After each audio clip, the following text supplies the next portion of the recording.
Now, let's move on to Christmas trees. Christmas trees are pagan. Clearly, they are pagan in every way. I don't even need to explain. No, let's get into the details. Okay. The Roman cult of Asherah. This is what you will discover if you search online. You search Asherah or Roman cult of Asherah, it will tell you over and over and over again, countless websites, countless articles, countless haha gotcha type, websites that will say that the Roman cult of Asherah, they would put a tree in their home and they would decorate it as part of their pagan practices. Supposedly. Because when you search for an actual historical source to support these claims, you find nothing.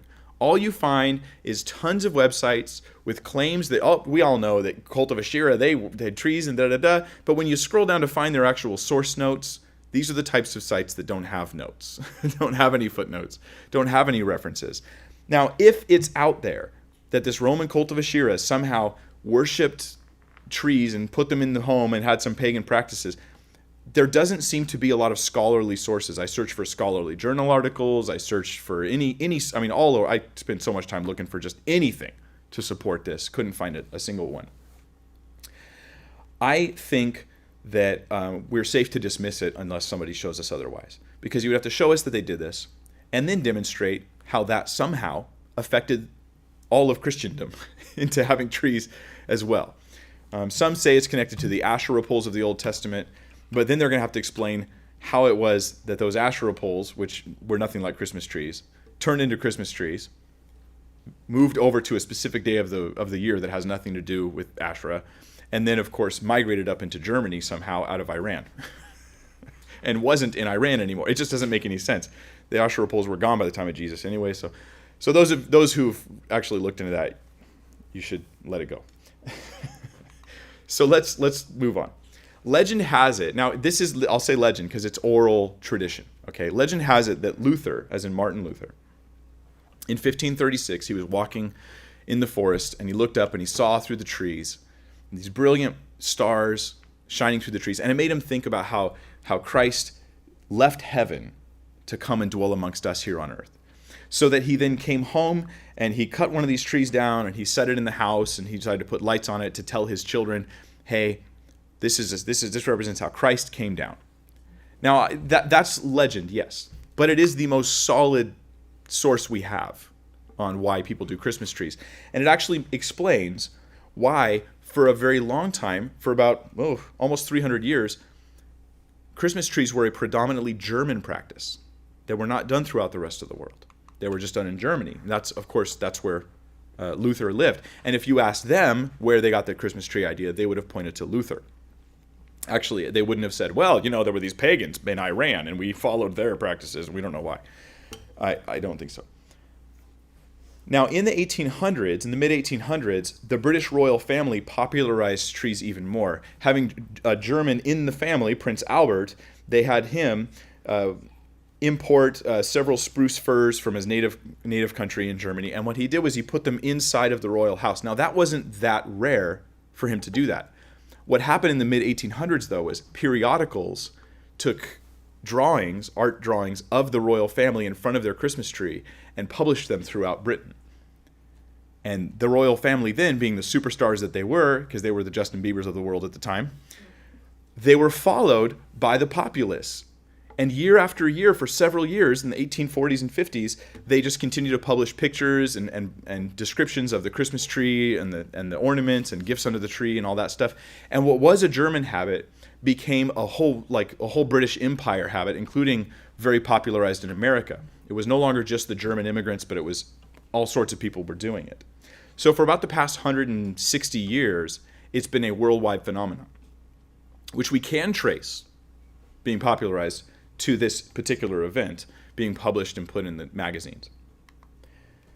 So that would be the source. In other words, the source is not some sort of deep pagan activity, or so it doesn't seem to be. Now, is there anything pagan about trees in particular?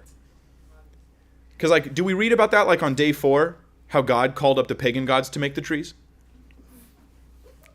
On day 4, he's like, hey, pagans, you get the trees.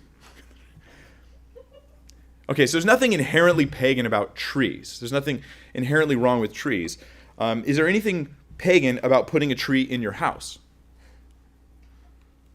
Like, does that, like, when it crosses over the threshold, it becomes paganized? No, this seems silly to think this. Now, if someone doesn't like trees, that's fine. Don't put it in your house.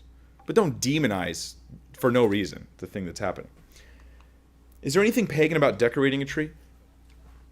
It's like it's fine, but once you put tinsel on it, Satan happens. Just poof. No. I think that seems ludicrous. Okay? And at this point we have to stop and go, what is our real problem here? What is it that we're so against? What was actually pagan? If this cult of Asherah was actually doing that practice, then what was pagan was their purpose. For instance, if we're going to say that because a pagan at one point in the past, in some undetermined location, in some broad Roman Empire, with no source documents, they worshipped trees and put them in the house and it was part of some cult. And therefore, nobody can use trees anymore, hundreds and hundreds and hundreds of years later, and they can't bring them into home and decorate them. Then we have to say that we're not allowed to sing in church. Because it's a common pagan practice to get together and sing. So singing must be pagan. So therefore, we are really worshiping Satan when you're in church singing, because singing is pagan. This is like the people who said you can't use drums in church because drums are owned by the devil, basically. It's like, well, drums were used in bad rock bands and therefore they're inherently evil forever. And I'll be like, what about Psalm 150? Tells me to bang the clashing cymbals together unto the Lord. Well, that doesn't count. Okay. All right there. You just start your own religion of things people can't do. No. So what was their purpose? Their purpose was pagan. That's what made it pagan was they made it pagan. They made it worship of a false thing. What is your purpose with a Christmas tree? Well, I'll speak for myself. I think it's fun. It's not that deep. I just think it's fun. I think it smells nice. I like the way it smells. I really do. I think it looks good. I take pictures of it. Stand in front of it. Stand there with my wife and go, look, there's our tree. And I'm just happy about it, And these are my reasons. And then finally, of course, it's symbolic if you make it symbolic. Now, it's going to smell nice either way, but whether or not you make it symbolic, that's you. I certainly wouldn't, want to be able to make the tree symbolic for kids and give them descriptions. And you could use any host of symbolism. I'm not going to pretend the symbolism I give it is like inherent to trees and God made it that way. I'm giving it symbolism to make it an object lesson. That's on purpose. But I think is absolutely fine.